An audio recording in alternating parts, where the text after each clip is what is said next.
You are listening to the Done With Dieting podcast, episode number 14. Hi, I'm Elizabeth Sherman, former corporate high-tech executive turned life and weight loss coach. But it doesn't seem like it was that long ago that I was searching for that perfect diet. You know, the one that would finally be the magic pill to lose the weight that I so desired. Fast forward past tons of failed diets, endless hours of exercise, and painful lessons learned. And although I still have not reached the state of nirvana body love bliss that I truly desire, my relationship with food, exercise, and my body is infinitely better than it was not only when I started this journey, but even as recently as 3 years ago. This journey has allowed me to ditch my scale, stop logging my food and exercise, eat food that wasn't prepared by me, and I can easily maintain my weight, something that I never thought was possible. I created the Done With Dieting podcast to give you simple, easy to do, and sustainable strategies and ideas to help you do the exact same thing without all of the drama that I went through. If you're a woman who's looking to create a better relationship with food, exercise, and her body, get off the diet roller coaster and free up all of that headspace spent on calories, how you look, what you should eat, and beating yourself up for not doing what you think you should be doing, you are in the right place. Let's get started. Hey everyone, welcome to the show. So today I want to talk about carbs, carbohydrates. And I wanted to talk about carbs because we as a society have this love-hate relationship with carbs, right? Everything that is so incredibly tasty is a carbohydrate. But at the same time, we're told that we don't want to eat carbs, that carbs are bad, and that we need to stay away from them. And so I wanted to take this time so that we could clear up some confusion about carbs, what exactly they are, how to use them for us, how to eat them, and then not how to be afraid of them. Because that's what we really want, right? We want to feel comfortable around them. And if we have this fear that they're going to make us fat, we don't feel at ease around them. Okay. So that's the goal for this episode. Okay. So let's start out with the definition of what is a carbohydrate. I think we all have a really good idea of what carbohydrates are. However, in coming up with a definition, I decided to turn to the internet, of course. If you do a search for what is the definition of a carbohydrate, you will come up with all of these very formal sounding definitions. But I think WebMD came up with the best one, and that is carbohydrates represent one of three main classes of foods. Carbs are a source of energy. They are mainly sugars and starches that the body breaks down into glucose that the body uses to feed its cells. Okay, so that's actually a really good definition. The classes of foods that they're talking about are what we call macronutrients. And the body needs macronutrients. Macronutrients are your proteins, your fats, and your carbohydrates, because those are the things that give your body calories. And calories are what fuels your body. Now, there are actually a fourth and fifth category of macronutrient. One is alcohol. Alcohol has calories as well. We don't need them, but it does generally fit into the category of being a macronutrient. And then water is also a macronutrient, even though it doesn't have any calories. We do need it in large quantities. And so at some point, carbs became bad for us, right?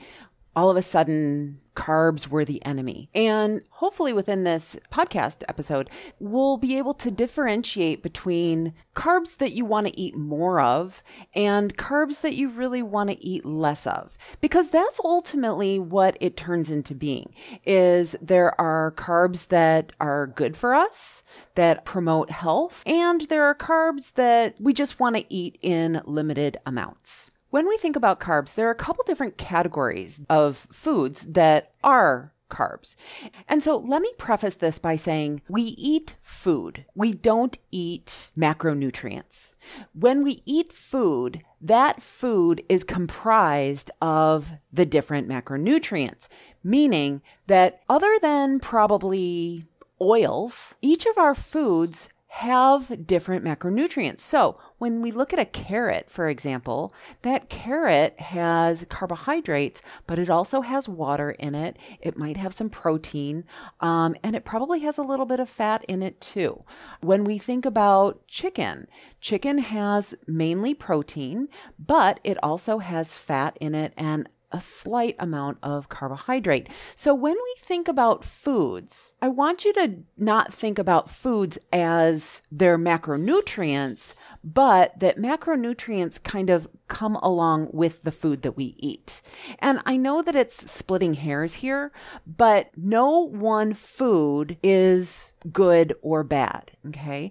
And when we think about food as just food, then we start to appreciate the food for what it is, and we don't demonize food for what it's made of. There's a continuum of carbohydrates.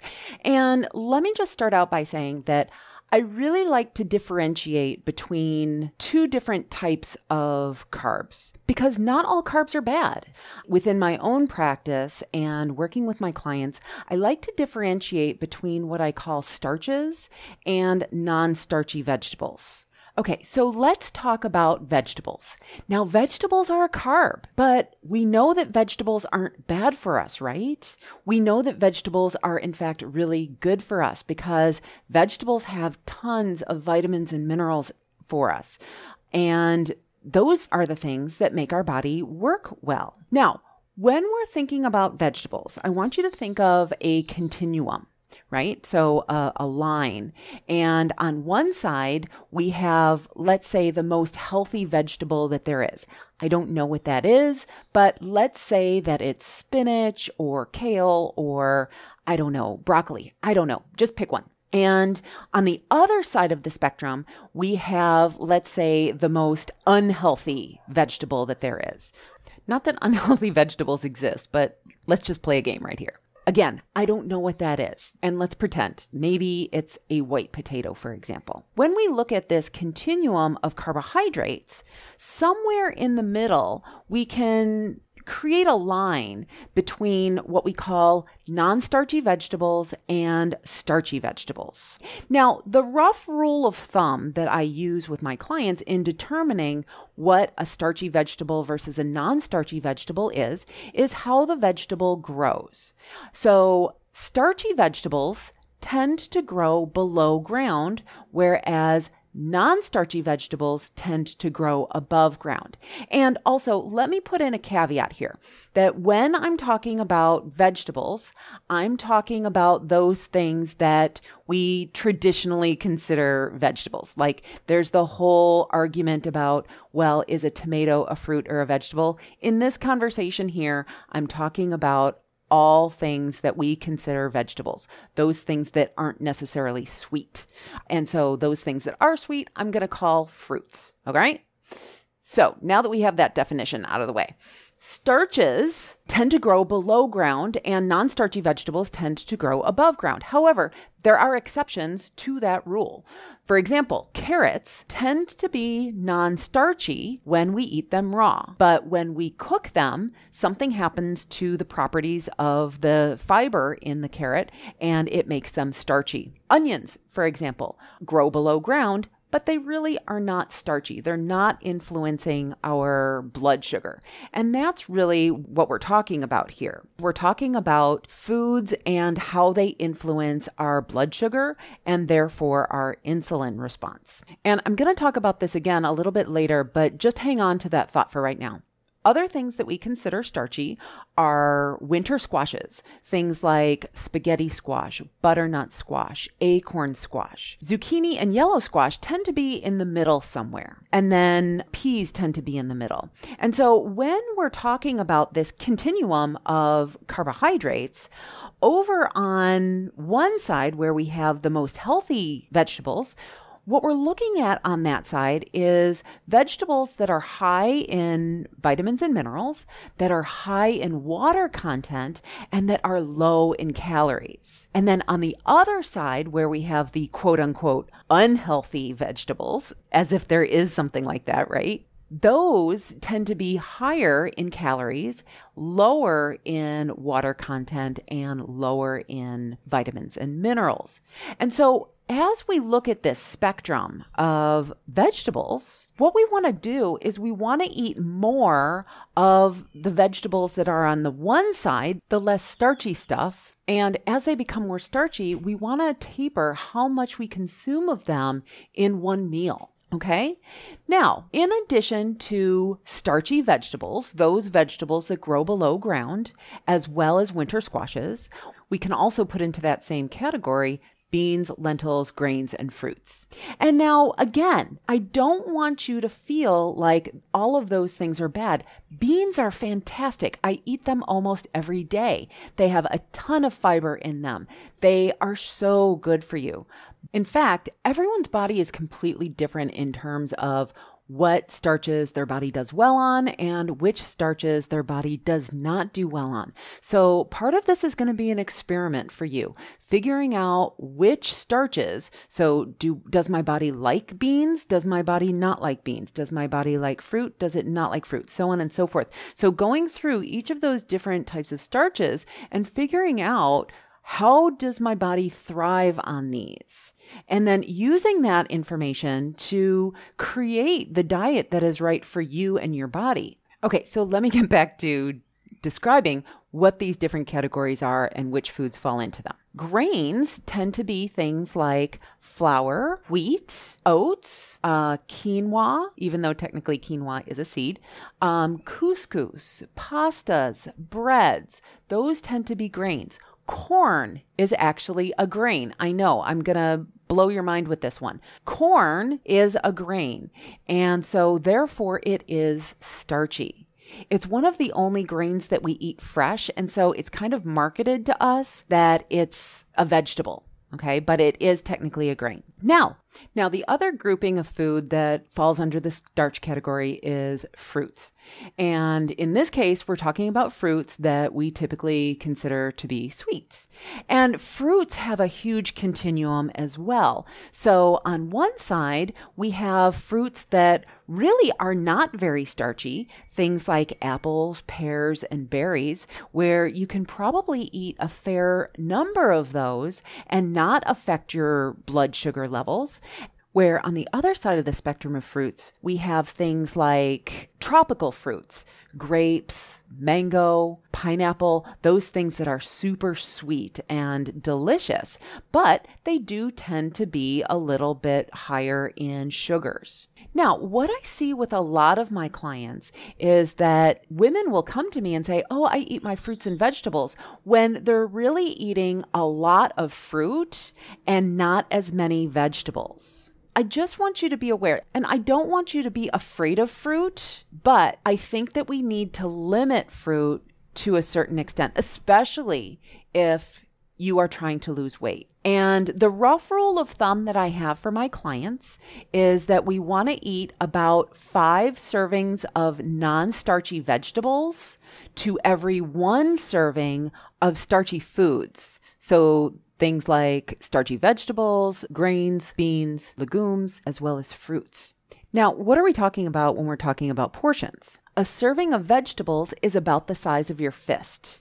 If it's a leafy green, then it's 2 fists pre-cooked. The portion of a starchy vegetable, including grains, fruits, beans, and lentils, would fit in your hand that's cupped. Okay, so now at this point, I've really been talking about whole foods, right? And I think that where carbs really get a bad rap is when we start getting into the processed versions of them. Everything that I've talked about up until this point has really been minimally processed foods. Foods that really are pretty close to nature. It's when we get into processed carbohydrates that then carbs tend to have a different effect on our body. So if you listen to episode number 6, titled Move More, Eat Less, about calories in versus calories out. In that episode, I talked about something called thermic effective food. And thermic effective food is the amount of energy that our body uses in processing the food that we eat through simple digestion and breaking the food down. Now, in that episode, I mentioned that thermic effective food for carbohydrates can vary greatly, anywhere from 20% of the food to 7%. And this is where the processed carbs come in, because processed carbs tend to have a lower thermic effective food than the whole food equivalents. Things like whole beans and lentils will have a greater thermic effective food than something like a cookie, for example. Okay.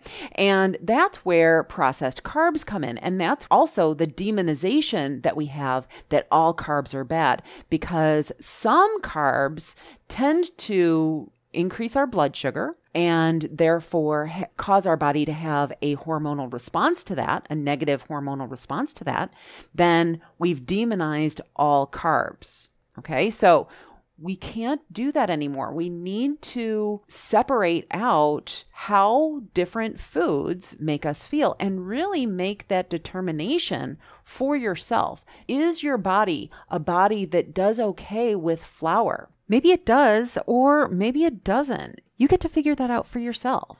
And so let's talk a little bit about how carbs have changed evolutionarily. So if you think about grains in their raw state, they look and our body reacts to them very different than in their ground state. So take, for example, a piece of rice. I think that we all know what rice looks like. And I'm using rice as an example here because not all of us know what a grain of wheat looks like. But I'm going to come back to that in just a little bit. So in thinking about rice, we have two different versions that we can basically find in the store. We have white rice and we have brown rice. Brown rice is in the more natural form, the form that it comes out of the ground, whereas white rice has been minimally processed. Without getting too in the weeds about what happens, when we look at a grain of brown rice, and this is actually the anatomy of all types of grain, is there are three different parts. There's what's called the endosperm, and the endosperm is the middle of the grain. So with rice, generally when we're looking at the grain of white rice, we're looking at what's called the endosperm. There's an outer covering of the grain, and that's what we call the bran. And then there's also another little piece in the grain, and it's called the germ. And when we think about the anatomy of a piece of grain, it becomes glaringly obvious that corn is actually a grain instead of a vegetable, because when you think about the outer covering of a kernel of corn, you have the bran, the middle part, the soft, lush part of corn is actually the endosperm, and then that little piece that actually gets caught in your teeth is what's considered the germ.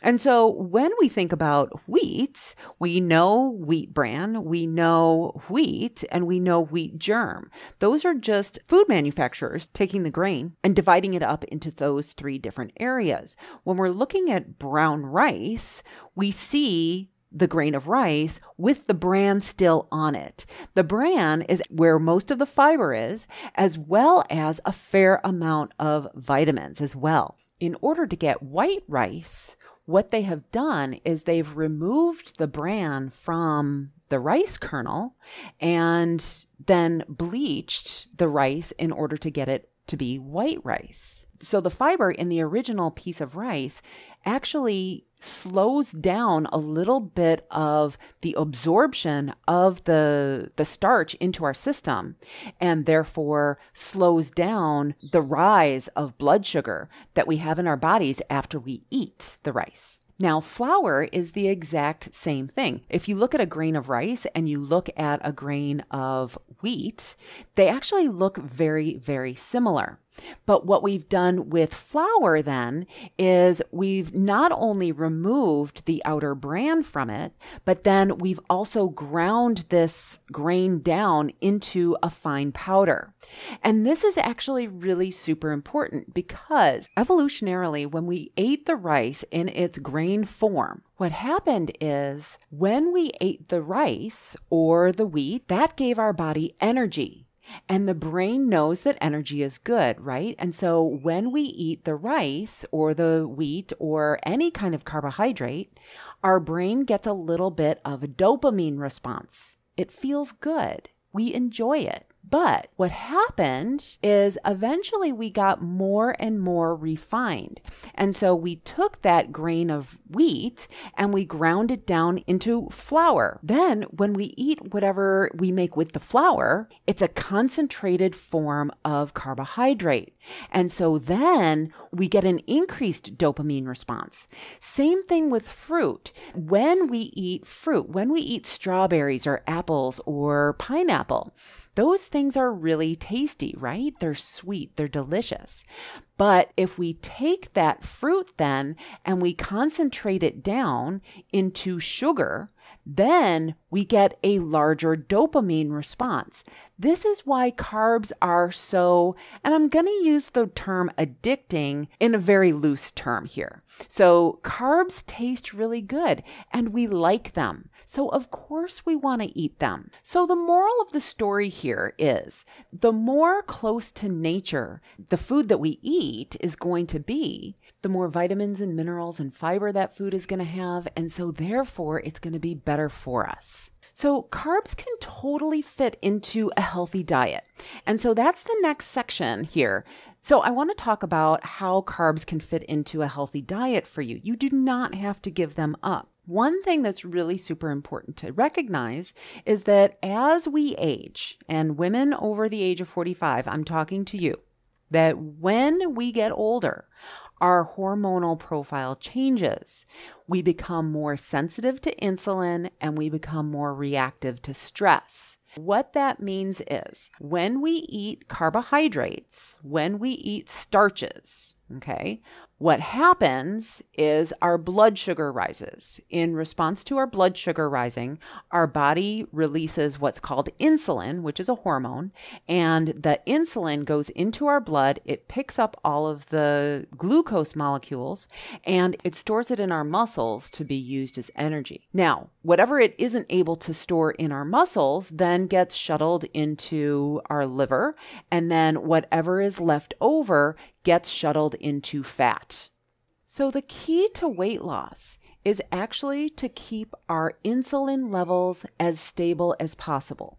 Because when we take in a large influx of carbohydrates, what happens is our blood glucose skyrockets, our body releases a ton of insulin in order to stabilize our blood sugar, and then what happens is our blood sugar plummets. And when our blood sugar plummets, then we want to eat again. And when we eat again, then the whole cycle starts over again, that our blood glucose rises, our body releases insulin, and then we store the blood glucose as body fat again. And we don't want to do that. And so what we want to do instead is we want to keep our blood glucose pretty much stable, which then in turn keeps our insulin stable. Because when our blood sugar is stable, then we don't get really large fits of being hungry. The more stable our insulin is, then we don't get as hungry as often. So one of the things that we want to do is we want to slow our body's absorption of carbohydrates. How we do that is we do it with eating protein.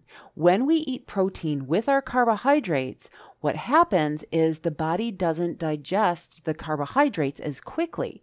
And so it evens out the highs and lows of our blood glucose. And so therefore, we don't get these huge spikes and then drops where we need to eat because our blood sugar is low. Now, one of the best times to eat carbohydrates is immediately after a workout, because immediately after a workout, your body has used that glycogen that's been stored in the muscles for your exercise. Your body is really receptive to having that glucose fill your muscles again. That's actually a really good time to eat fruit, piece of toast, or anything that's higher in carbohydrates or starch. Now, knowing that, the next question would be, when do I not want to eat carbohydrates? Well, so first of all, you generally don't want to eat carbohydrates by themselves. You don't want to eat starches by themselves because, as I said before, what will happen is Your body will digest all of that starch, your blood sugar will rise, and then your body will release insulin to put that into your muscles and then shuttle whatever is left over into fat. So having a huge spaghetti dinner without any protein in it really is not a fantastic idea if you want to lose weight, okay? I generally caution my clients from eating a ton of starch before they go to bed as well, because sometimes having too much starch at night can cause us to have hot flashes or night sweats or disrupted sleep. By limiting the amount of starch that we have in the evening, we might be able to have better sleep. I prefer that my starch consumption closely mimics my activity. And what I mean by that is when I'm more active, that's when I eat more carbohydrates. When I'm less active later in the day, that's when I slowly taper them. Now, the one time that I really caution my clients from eating starch is when they're drinking alcohol. And here's why. For women, alcohol is actually a poison. Well, it's a poison for all of us, but men actually have an enzyme that allows them to break down the alcohol, where women do not. So if you were to take a 150-pound man and a 150-pound woman and give them the same amount of alcohol, the 150-pound man would not be as intoxicated as the woman. And this is important, because the body cannot store alcohol as fat or energy. And so any foods that we take in with the alcohol, our body will immediately shuttle that into fat while it burns the calories, the energy that the alcohol includes. And so the question becomes, should I go no starch or should I go no carb? Or can I have carbs? And the answer to that is, it's completely up to you and your body. Everyone's body is totally different. How much starch your body can tolerate is unique to you. What I help my clients do is find what I call the starch tipping point.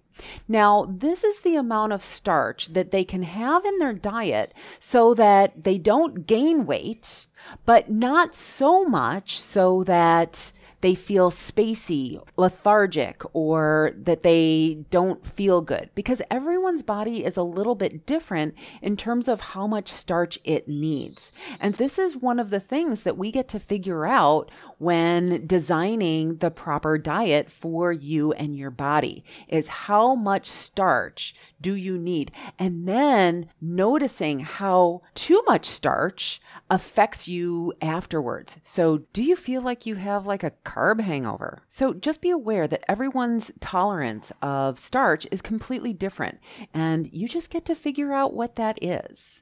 I hope that this has been really interesting to you. I could talk about this stuff all the time.